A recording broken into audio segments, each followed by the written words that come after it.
आई होण्यासाठी जन्म देणं गरजेचं नाही. सर्वोच्च न्यायालयाचा असा निर्णय, जो लाखो महिलांचं आयुष्य बदलणारा आहे. भारतामध्ये एक मोठा कायदा होता, जो दत्तक मातांवर अन्याय करत होता.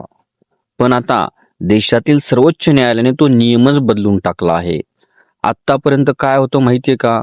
जर एखाद्या महिलेने 3 महिन्यांपेक्षा कमी वयाचं मूल दत्तक घेतलं, तरच तिला प्रसूती रजा मिळायची.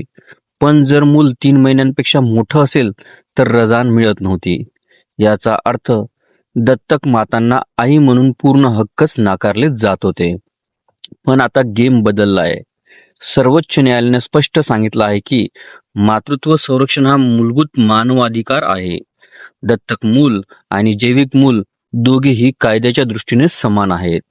न्यायालयानं असंही म्हटलं की आई पण रक्तातून नाही तर नात्यातून तयार होतं आणि दत्तक घेतलेल्या मुलाची जबाबदारी कोणत्याही आईसारखीच असते.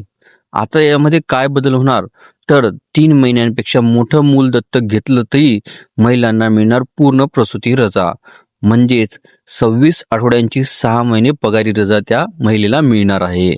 हा निर्णय फक्त कायदा नाही, हा लाखो महिलांसाठी एक प्रकारचा न्यायच आहे.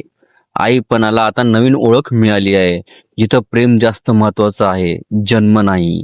तुम्हाला काय वाटतं? हा निर्णय योग्य आहे का? कमेंट करून नक्की सांगा आणि अशाच महत्त्वाच्या अपडेटसाठी चॅनलला सबस्क्राईब करा.